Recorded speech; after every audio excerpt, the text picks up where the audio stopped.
और कुणाल कामरा का ये वही गाना है जिसके बाद महाराष्ट्र में हंगामा मच गया है।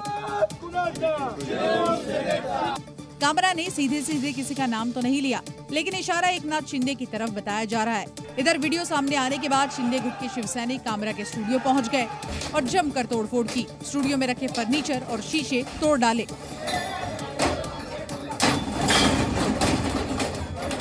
जिसके बाद शिवसेना ने कुणाल के खिलाफ एफआईआर दर्ज करवाया, लेकिन तोड़फोड़ को लेकर भी मुंबई पुलिस एक्टिव दिखी और विरोध प्रदर्शन की अगुवाई करने वाले राहुल कनाल समेत 11 से ज्यादा शिवसैनिक कार्यकर्ताओं को गिरफ्तार कर लिया।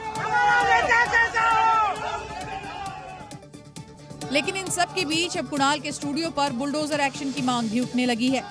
मैंने मुंबई महानगर पालिका के आयुक्त भूषण गगरानी जी से कहा है कि तुरंत वो अगर इलीगल स्टूडियो होगा तो उसके ऊपर तुरंत कार्रवाई होनी चाहिए। हालांकि महाराष्ट्र के मुख्यमंत्री देवेंद्र फडणवीस ने साफ साफ कह दिया है कि अभिव्यक्ति की आजादी के नाम पर ऐसी चीजें बर्दाश्त नहीं की जाएंगी। तो वहीं कांग्रेस ने महाराष्ट्र की कानून व्यवस्था पर ही सवाल उठा दिए हैं। ऐसी चीजों को सहन नहीं किया जा सकता। कामरा को मालूम होना चाहिए कि 2024 के चुनाव में जनता ने निर्णय कर दिया है कौन गद्दार है कौन खुद्दार है, और स्वर्गीय शिवसेना प्रमुख हिंदू हृदय सम्राट बाला साहब ठाकरे जी की विरासत ये शिंदे जी के पास है। महाराष्ट्र में कानून व्यवस्था नहीं रही है, वही उसी के परिणाम है और महाराष्ट्र से अब लोग भयभीत होकर महाराष्ट्र छोड़ के जा रहे हैं। जो कांग्रेस बीजेपी को इस बात पर घेर रही थी कि वो संविधान बदल देगी और लोकसभा चुनाव में इसे मुद्दा भी बनाया था, लेकिन अब वही कांग्रेस अपने डिप्टी के बयान के बाद बैकफुट पर आ गई।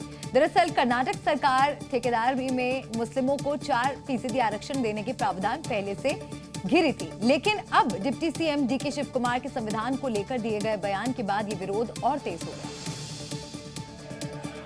और संसद में जमकर हंगामा हुआ। बीजेपी और एनडीए के नेताओं ने इस मुद्दे पर कांग्रेस को घेरा।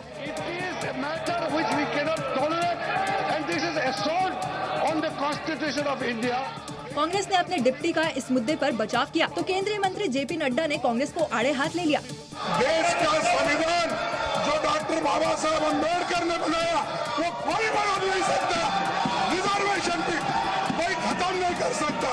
मेरे वक्तव्य के बाद डीके शिव कुमार ने फिर से कहा है कि संविधान कांग्रेस ने दिया है, संविधान को बदलने का काम भी कांग्रेस करेगी। वहीं एआईएमआईएम अध्यक्ष असदुद्दीन ओवैसी ने कर्नाटक सरकार के फैसले का समर्थन करते हुए बीजेपी पर निशाना साधा।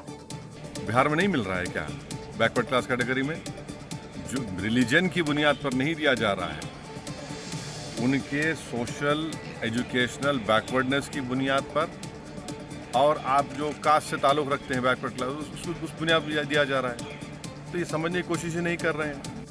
दरअसल बीजेपी ये दावा कर रही है कि शिव कुमार ने मुस्लिम आरक्षण के लिए संविधान बदलने की बात कही थी। हालांकि डीके शिव कुमार ने इस मुद्दे पर अपनी सफाई भी पेश की और कहा कि उनके बयान को तोड़ मोड़ कर पेश किया गया। रमजान का पाक महीना चल रहा है। इस दौरान इफ्तार के साथ साथ सियासी इफ्तार की रफ्तार भी तेज है।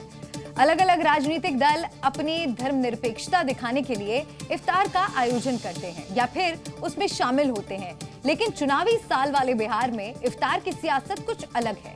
नीतीश कुमार ने जमीयत के बहिष्कार के बीच इफ्तार का आयोजन किया और ये दिखा दिया कि किसी एक के विरोध से कुछ नहीं होता। तो वहीं दूसरी ओर आरजेडी प्रमुख लालू प्रसाद और केंद्रीय मंत्री चिराग पासवान भी इफ्तार की ताकत दिखाने में जुट गए। नीतीश की इफ्तार पार्टी में जमीयत उलेमाए हिंद के बहिष्कार के बावजूद बड़ी संख्या में मुस्लिम समुदाय के लोग शामिल हुए। राज्यपाल आरिफ मोहम्मद खान भी शामिल हुए। साथ मुस्लिम संगठन के बॉयकॉट के बावजूद भारी संख्या में मुस्लिम समुदाय से जुड़े लोग इस इफ्तार पार्टी में शामिल हुए। लेकिन जिन संगठनों ने बहिष्कार किया था, उन्होंने वक्फ संशोधन बिल पर नीतीश की चुप्पी पर सवाल खड़ा किया था। इसे लेकर 26 मार्च को बिहार में बंद भी बुलाया गया है। धरना बिल्कुल होना चाहिए क्योंकि वो न्याय सम्मत धरना है और संवैधानिक है। दावतों में कोई आए जाए, कोई फर्द आ सकता है, नहीं जा सकता है, उसके ऊपर किसी बात को करने की आवश्यकता नहीं। आप धोखा दीजिएगा, आप जो है मुस्लिम की भी बात कीजिएगा और मुस्लिम के इशू को नजरअंदाज कीजिएगा, कुर्सी के खातिर नजरअंदाज कीजिएगा, तो निश्चित तौर पर जो है ये तो मुझे लगता है कि जो लोग इनके साथ खड़े हो जाया करते थे कभी, आज वो लोग खुल करके सामने आए हैं। इफ्तार के इस पावर शो में राष्ट्रीय जनता दल और चिराग पासवान भी शामिल रहे। चिराग पासवान ने पटना में पार्टी दफ्तर में इफ्तार की दावत रखी तो लालू प्रसाद यादव ने भी महागठबंधन के सभी नेताओं और रोजेदारों को इफ्तार की दावत के लिए न्योता दिया। लेकिन देखने वाली बात ये होगी कि 2025 के चुनाव में इस इफ्तार पार्टी के पावर शो का सुपरमैन कौन होगा।